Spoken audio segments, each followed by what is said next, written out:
I be two-gun gripping, whipping the work up in the kitchen, murking the maggot in a minute. Get the trip and catch me tipping at a titty bar, riding in the pretty car, skunk for the scallywags, haze for the pretty broad, 4-lane swerving in the all-black bourbon, speeding, driving with my knee rolling purping, hopping out the cockpit, flashing my money, got a shooter for that bullshit, I dare nigga touch me. Nigga, I'm all in, till I'm all out, laying by spalling, till I fall out, G-side riding, till I stall out, so don't be surprised when you hear them call out. Quan, slim with the brim from Virginia, Jack Frost. To these cause I'm colder in December, I'm a boss. No need to waste time on these pretenders. Tell these lames they can have this game back when I'm finished. Clifford Peacock, aka Quan, or Fur Quan, born May 3rd, 1978. A famous poet once said, "You only get one shot. Do not miss your chance to blow. Opportunity comes once in a lifetime."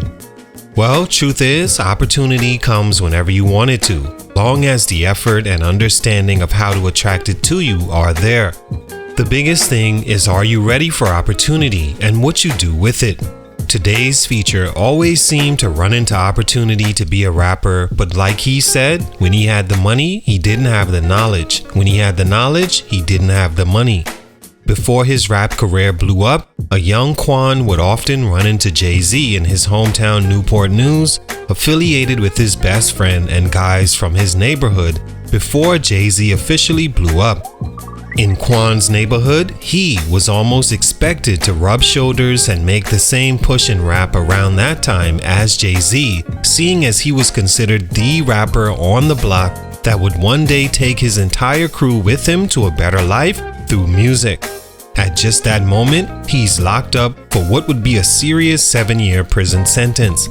A few months after his bid began, Jay-Z dropped Ain't No and took off into one of the most successful musicians / people of all time. Quan came home and opportunity pulled up on him again, this time in the form of coincidentally meeting Nas, seeing if he was ready this time, and fortunately he was. Quan came equipped with something most rappers never get in their entire pursuit of a career, a hit song, Just a Moment. Nas got on the song and fit seamlessly, leaving Quan with a spot on his new album and made the song one of his singles. He also proclaimed Quan the future and baton bearer to carry hip-hop. A lot of pressure, but from the moves and connections Quan was making so soon, and his talent to rap and sing, he seemed up for the challenge. Fans were excited like they always are when a top-tier lyricist or pioneer of the game takes a guy under his wing and claims him next up. But from there, Quan seemed to struggle with all the obstacles that comes with staying on the straight and narrow in life, going to jail a few more times and returning back to the street life to feed himself and family. And the trappings of the music industry, like being shelved, struggling to find the next big song, and creating an album or at least persona that can keep fans' attention enough to grow with your music, especially as the social era began to boom. Quan released official albums in 2009 and another in 2016, along with a slew of mixtapes, but none seemed to live up to the statement Nas made, stumbling with the baton, still hoping rap opportunity visits him again. What happened? Let's talk about it. Salute to Rain DJ on IG for this request. It's your boy JC Stunted Growth Music. Let's get it, man. Take a minute to like, subscribe, and comment on who I should do next. Quan is a singer, rapper, and songwriter from Newport News, Virginia that began rapping as a hobby as early as he remembers. In his neighborhood, he became known as one of the better rappers early, but was yet to take things serious. He's caught up in the streets and a survival at all costs mentality and is locked up at 16 for 6 months, got out, and in 96 was sent to prison again, this time on a 23-year sentence, suspended 15, ended up doing 7 and some change. At that point, it was either continue on in the streets with enemies after his head, selling drugs and risk of going back for likely another long bid, or rap and become something using the life experiences he went through and his talent in music. Quan meets Nas and the rest was history.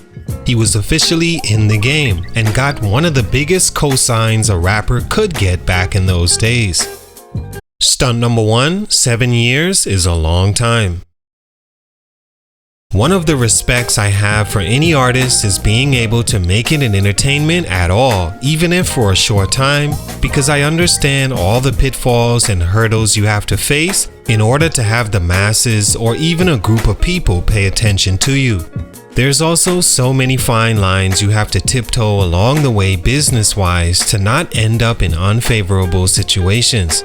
Not to mention the fight against time to make sure you meet certain expectations along the way to stay in the eyes of your fans or listeners right on the edge of deciding if you're worth the investment.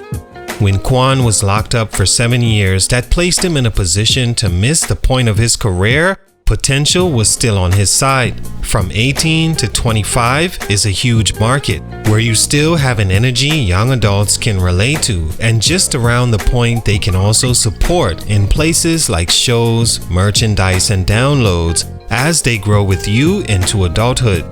Quan missed exactly that time and had to begin his career as an older artist with the stigma rap always had with age, especially in the late 90s and 2000s. Going to prison when he did also caused him to miss a potential opportunity to work with Jay-Z, seeing as he already had connection to him right when he was about to really blow and start one of hip-hop's biggest labels ever in Rockefeller Records. Quan could have been right there. Nothing is promised, but with Quan's talent and once again connections and timing, who knows what could have happened. Stunt number 2, the fallout with Nas. Once Quan got out and made the decision to pick up a pen seriously, things started to come together in the form of meeting one person that introduces him to another person that introduces him to LES, who plays his music for Nas, leading to Nas loving it and inviting him to Miami to work on his Street Disciple album and sign him to Ill Will Records.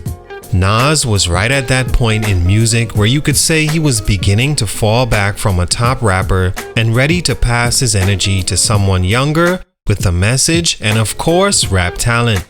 Quan was the guy that had all.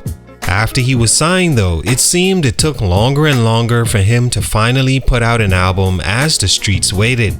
He signed in 2004 and didn't put out his first album until 5 years later in 2009. A prison sentence in between in 2005 for possession of marijuana, being a felon in possession of a handgun, resisting an arrest, and assaulting an officer after police ran in his room and caught him with $19,000, weed, and 3 guns while on probation. He wound up beating those charges but struggled getting an album released from Nas and Ill Will Records or Atlantic, the label he also signed to when Just a Moment was hot. He waited nearly 2 years before he realized he was never going to get a release on Ill Will or Atlantic and asked for his release from both, which they obliged. Whenever a rapper leaves from under the wings of an already established rapper that put them on, it never seems to go well, especially if said rapper hasn't blown up yet. Quan had Just a Moment, but nothing else really that the label could get behind, and that's where I think the business difference began. After leaving Ill Will, Quan never really got his buzz back, dealing with serious life issues as well. Stunt number 3, losing his son. Now an independent artist, Quan realized how difficult it was to now have to do everything for yourself as far as music, but continue dropping music through features and mixtapes. But then his son dies 3 days before his due date, which he says took a lot out of him. He would go to the studio and make music, but his heart just wasn't there. Eventually, he fell right back into the streets, feeling he had to get back to what worked for him before financially. The time he took rebuilding his mental spilled right over into the social media era, and Quan didn't immediately adjust to that either. He releases the Struggle mixtape in 2011 and an album in 2016, but by that time, I think fans had long accepted the fact his time to become what they expected was over. Personally, I think what fans thought he'd be and what he actually was were two different things. Quan wasn't in the same lyrical vein as Nas, but when Nas anointed him, I think fans expected that kind of music. Not to mention, Just a Moment was that. But Quan says he wrote that for his block specifically and all the fallen from his neighborhood. Whatever the case, after losing his son and also time, he never got back to the level he was before. All in all, I like Quan. He's a good rapper and singer and a thinker who has his own ideas and understanding of the world and articulate in how he conveys those thoughts. He had opportunity and talent, but for these reasons, his growth was stunted. Salute, much respect. It's your boy JC Stunted Growth Music, and I'm out.